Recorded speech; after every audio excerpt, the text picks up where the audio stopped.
여러분들은 지금까지 사시면서 여러 가지 그 행사들을, 일들을 아마 준비해 보신 적이 있으실 겁니다. 큰 행사가 됐건 작은 행사가 됐건 여러분들은 아마 사시면서 많은 그런 일들을 아마 준비하시고 또 계획하셨던 적이 있으실 줄로 알아요. 작게는 자신의 어떤 생일이라든지 또는 크게는 자녀의 결혼식 또는 졸업식, 또 어떤 분은 부모님이나 조부모님을 위한 특별한 기념 행사, 기념일 같은 것들을 아마 준비를 하셨을 줄로 압니다. 아니면 더 크게는 어떤 유명 연예인이라든지 또는 대통령을 만나는 그런 행사 같은 것도 아마 있을 줄로 압니다. 그렇다면 그 큰 행사에 대한 계획은 언제부터 세우셨나요? 일주일 전, 아니면 한 달 전, 아니면 1년 전 이렇게 계획을 세우셨나요? 그리고 또 얼마나 많은 사람들이 함께 참석을 하셨더랬습니까? 두세 명일 수도 있고 세네 명일 수도 있고 또는 10여 명 또는 100여 명, 이렇게 많은 숫자들이 또 함께 참여했었을 수도 있습니다. 자, 저희 교회는 드디어 이제 다음 주일이면 장로 장립과 권사 임직식일 같습니다. 교회적으로 볼 때는 아주 엄청나게 큰 행사입니다. 아주 중요한 행사고요. 이 임직식을 위해서 성도 여러분들, 특별히 이번에 임직을 받으시는 임직자 여러분들은 아마 몇 달 전서부터 기도하시면서 준비하셨을 줄로 압니다. 하지만 이 계획은 수개월, 아니 1년, 아니 그보다 더 먼저 2, 3년 이렇게 준비되었었다고 우리는 볼 수가 있습니다. 제가 옆에서 담임 목사님 이렇게 매시면서 제가 쭉 보아온 바로는 우리 목사님께서는 이 계획을, 이 플랜을 그 전서부터 이미 기도를 오랫동안 하시면서 준비하셨다는 것을 제가 보아서 잘 압니다. 그런데 그 당시 때는 제가 이것이 정말 될까? 언제 이것이 오려나? 하는 이런 막연한 생각이 있었어요.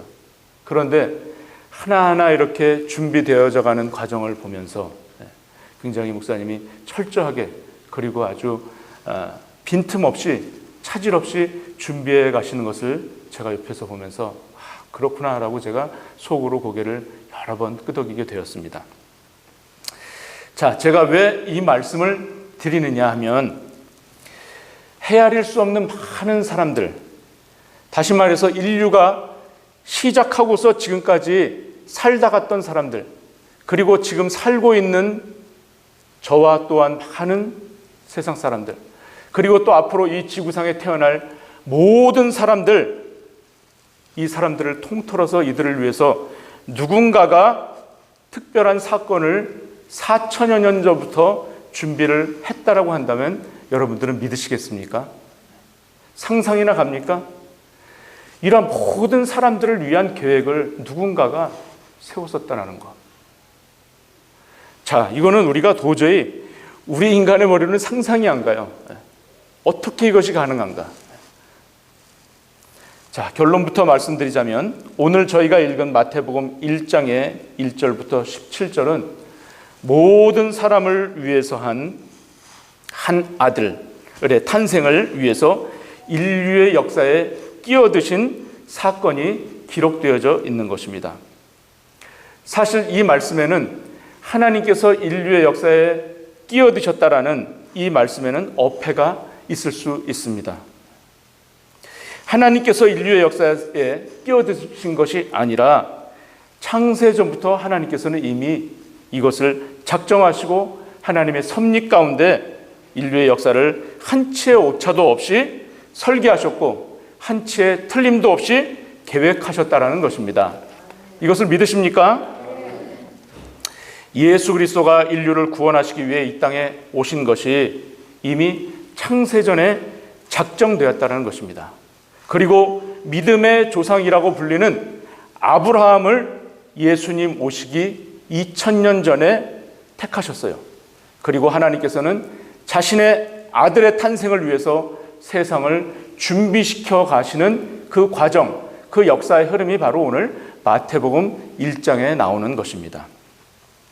이제 임직 받으실 임직자분들은 물론이고 모든 성도님들께서도 오늘 말씀을 통해서 하나님께서 왜 나를 부르셨고 우리를 왜 그리스도의 혈통 가운데 속하게 하셨는지, 그리고 하나님께서 왜 우리를 그분의 구원의 작정 가운데 우리를 택하셨는지를 여러분들 깨달으시면 큰 은혜가 될 줄로 믿습니다. 오늘과 다음번 두 번에 걸쳐서 본문 말씀을 증거하려고 합니다. 이 마태복음 1장이 워낙에 방대하기 때문에 이것을 한 번에 말씀을 전하기란 참 쉽지가 않습니다. 그래서 두 번에 걸쳐서 말씀을 드리는데요. 오늘은 그 첫 번째로 마태복음 1장에 나타난 예수님의 계보의 전반적인 의미를 한번 은혜를 나누고, 다음번에는 인물별로 인물 중심으로 해서 좀 구체적으로 말씀을 드리려고 합니다. 자, 저희들은 지난 시간에 예수님의 이름에 담긴 뜻을 배웠습니다. 예수님이 무슨 뜻을 가지셨다고 그랬습니까? 다른 거요. 예수의 뜻이 뭐라고 저희들이 지난 시간 말씀을 통해서 배웠습니까? 예수의 뜻이요? 네, 자기 백성을 저희의 무엇에서요? 죄에서 구원할 자. 이분이 바로 예수예요. 예수. 그리스도는 그럼 뭐라고 그랬습니까? 전에 그리스도는 메시아. 그리스도는 메시아예요. 똑같은 의미예요. 그리스도는 헬라 말이고 메시아는 히브리 말이라고 그랬잖아요. 메시아가 뭐라고 그랬습니까? 기름 부음을 받은 자. 그래서 왕, 제사장, 선지자들에게 메시아의 호칭이 써 있을 수가 있다는 거예요. 그 뜻을 가지고 있다고 그랬어요. 그래서 예수 그리스도가 그런 뜻이고, 그 다음에 임마누엘. 임마누엘의 뜻은 뭐라고 저희들이 알았습니까? 하나님이 우리와 함께 하신다. 즉 예수 그리스도는 하나님께서 우리를 죄에서 구원하시기 위해서 함께 하신다라는 그런 의미예요. 얼마나 복되고 큰 의미인지 모릅니다. 자, 그리고 하나님께서는 신성만을 가지고서는 우리를 구원하실 수 있다고 그랬습니까? 없다고 그랬습니까? 없다고 했습니다. 그래서 신성만으로는 안 되시기 때문에 인간의 본성을, 즉 인성을 입고 오시기 위해서 인간의 혈통에 녹아 드신 것입니다. 그것이 바로 오늘 본문의 말씀이에요. 자, 이 일을 위해서 택한 사람이 오늘 1장 1절 다시 한번 보겠습니다. 1장 1절에 누구라고 그랬습니까? 누구 이름이 나옵니까? 처음에 아브라함, 그리고요 다윗. 예, 아브라함이라는 이름하고 다윗이라는 이름이 나옵니다. 이들을 택하셨어요. 자, 그러면서 예수 그리스도의 세계라, 저희 개역 한글 성경에서는 세계라 이렇게 나왔는데 영어 성경에서는 generation, 그리고 다른 개역 개정 같은 성경에서는 족보로 나옵니다. 족보라나 또는 다른 성경에서는 계보라고 나옵니다. 다 이 세 개는 족보, 계보 다 같은 말이에요. 그래서 처음서부터 딱 말씀하고 있어요. 이것은 누구의 족보라고요? 예수님의 족보라고 아예 못을 딱 받고 있는 거예요. 마태복음 1장 1절에서요. 여러분들 족보 다 있으십니까? 있으시죠? 네. 저도 족보가 있는데 봤는데 어디로 갔는지 모르겠어요. 족보를 볼 일이 없어요. 더군다나 미국 가가지고는 한국에서 올 때 분명히 갖고 온 것 같은데 어디 있는지 모르겠어요. 분명히 족보가 다 있습니다. 여러분들의 부모님이 누구고 그 위가 누구고 그 위가 누구고, 여러분들이 고조 할아버지 또 증고조 할아버지를 보질 못했지만 분명히 계셨어요, 안 계셨어요? 계셨죠. 계셨어요. 그러면 우리 인류를 계속해서 거슬러 올라가다 보면 분명히 누군가는 조상이 있을 거 아닙니까? 그 조상이 있는데 거슬러 올라가면 우리 인간을 만드신 분이 하나님이라는 것을 밝혀낼 수밖에 없어요.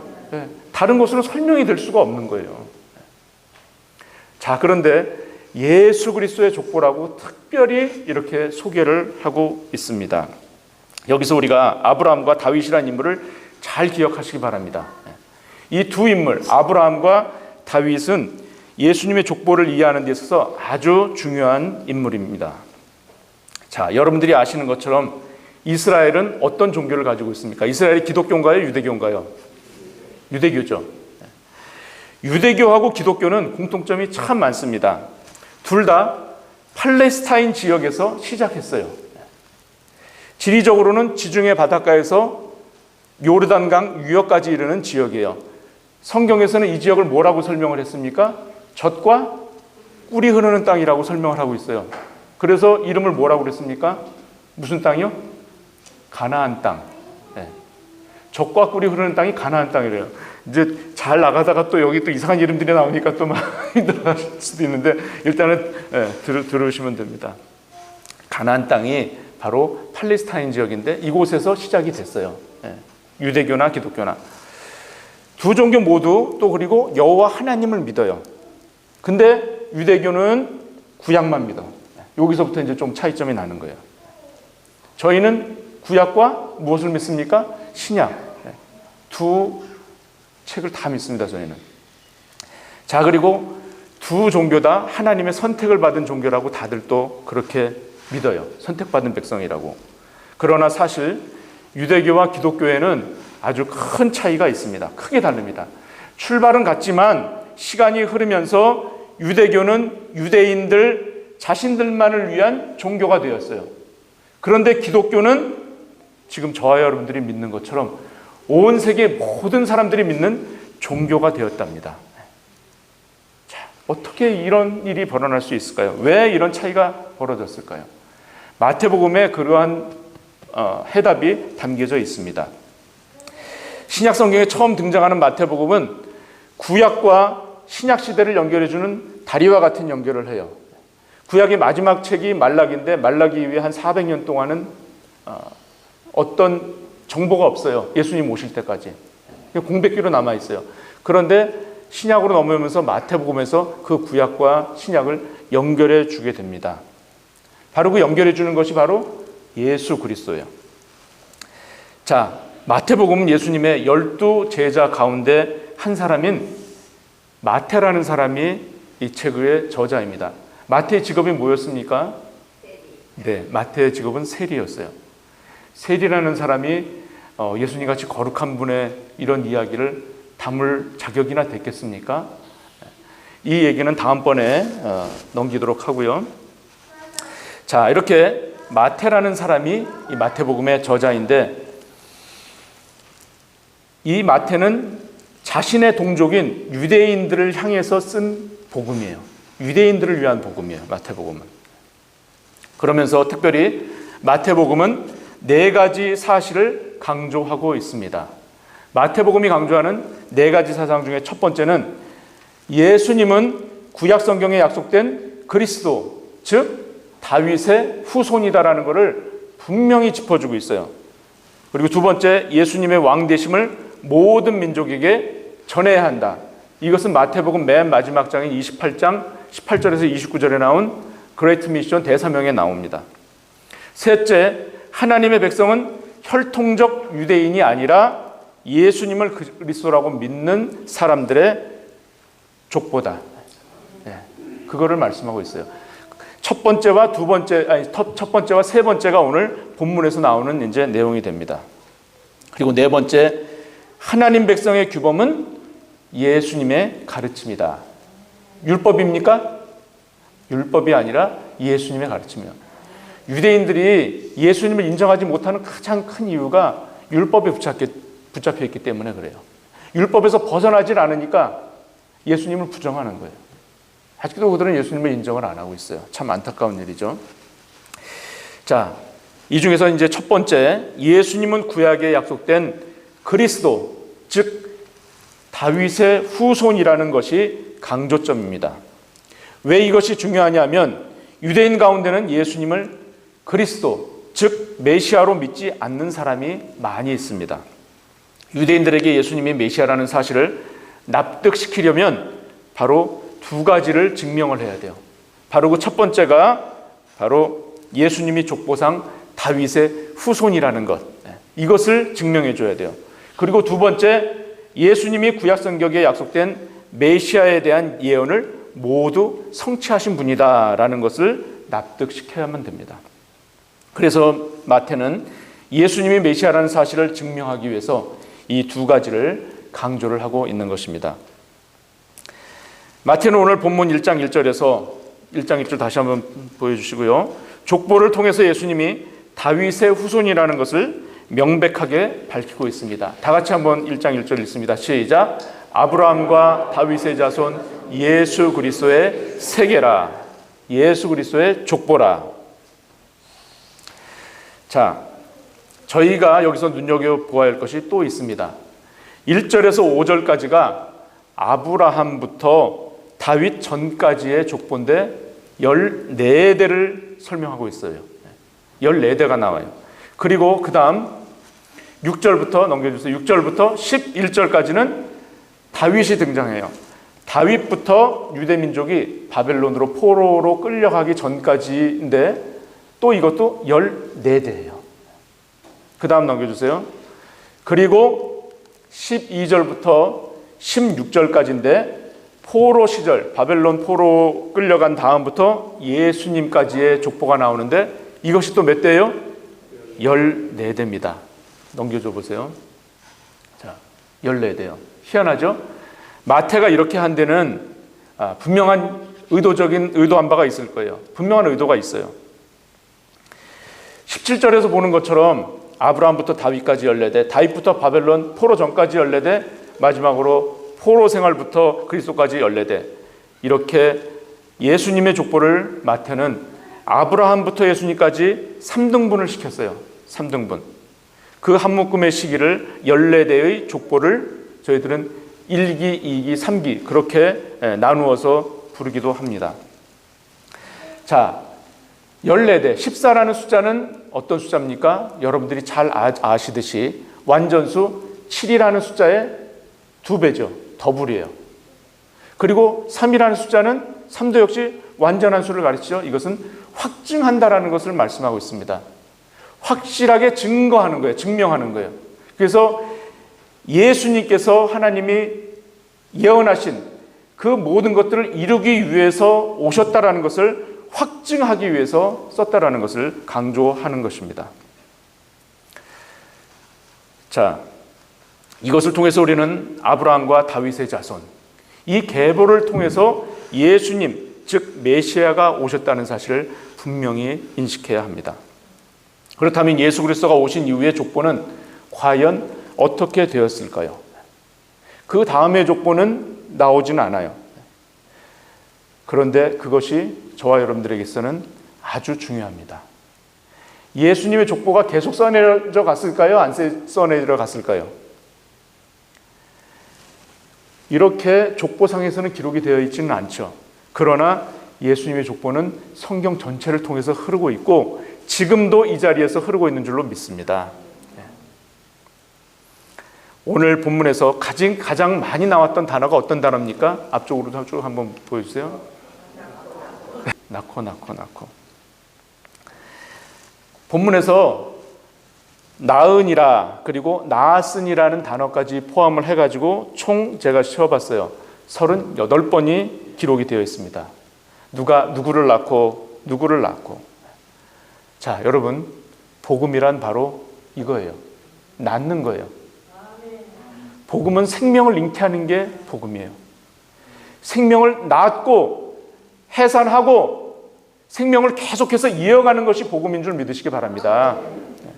바로 예수님의 족보는 예수님 다음으로 안 써져 있지만 예수님께서는 믿음의 자녀들을, 믿음의 제자들을 믿음의 족보를 계속 써내려 오셨어요. 그래서 저희들이 바로 믿는 거 아닙니까?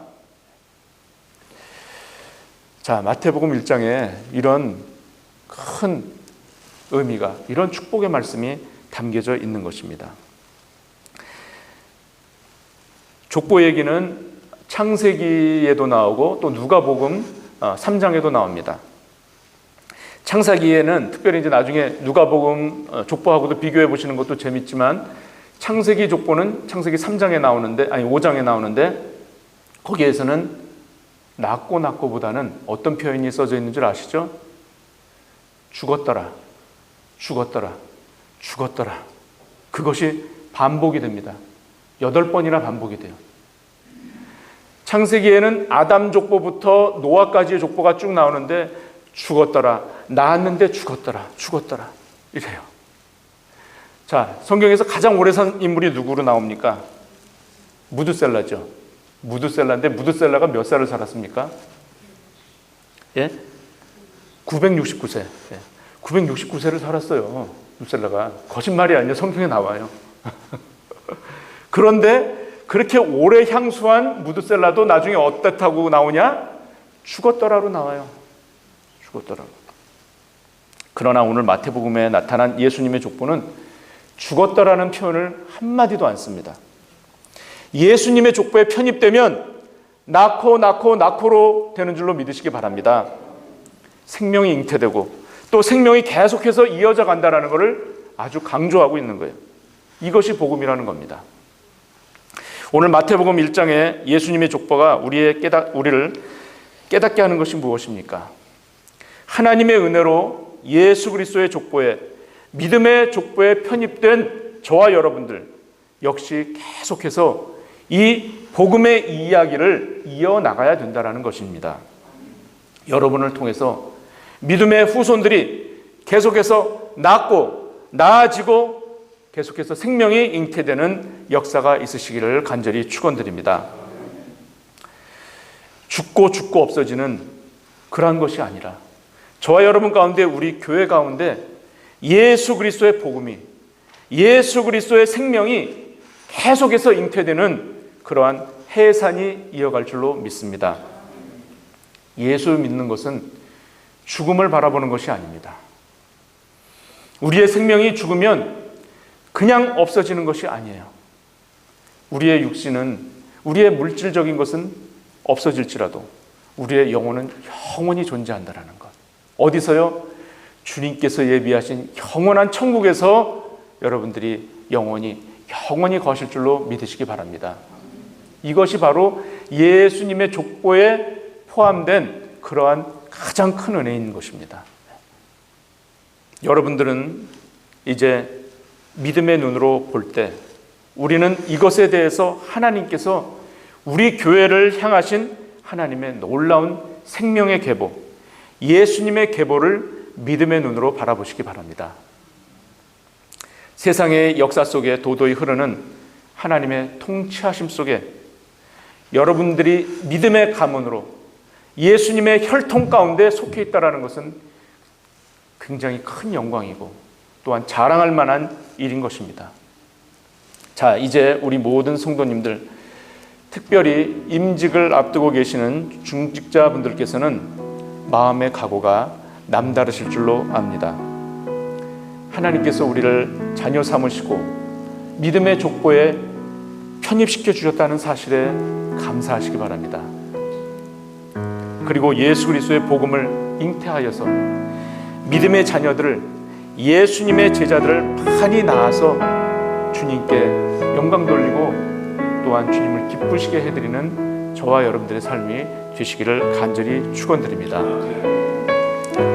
자, 이 시간 우리를 믿음의 족보에 편입케 하시고 복음의 계보를 계속해서 이어나갈 수 있도록 해주신 주님께 감사하면서 우리 다 같이 선포하면서 나가겠습니다.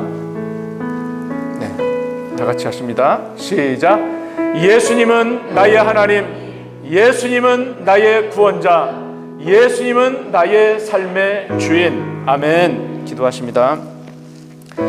사랑하시는 주님, 우리를 자녀 삼아 주시고 믿음의 혈통 안에 거하게 하시니 감사합니다. 예수님께서 십자가에 달려 죽으셨으나 죽음을 이기시고 다시 살아나심으로 말미암아 오늘날 수많은 생명이 잉태되어 예수님을 믿게 된 것처럼 저희들도 주님처럼 복음을 잉태하여서 예수님을 알지 못하여 저 죽어가는 이들에게 생명을 던져 살리는 역사가 있게 하여 주시옵소서. 예수 그리스도의 이름으로 감사하며 기도하옵나이다. 아멘.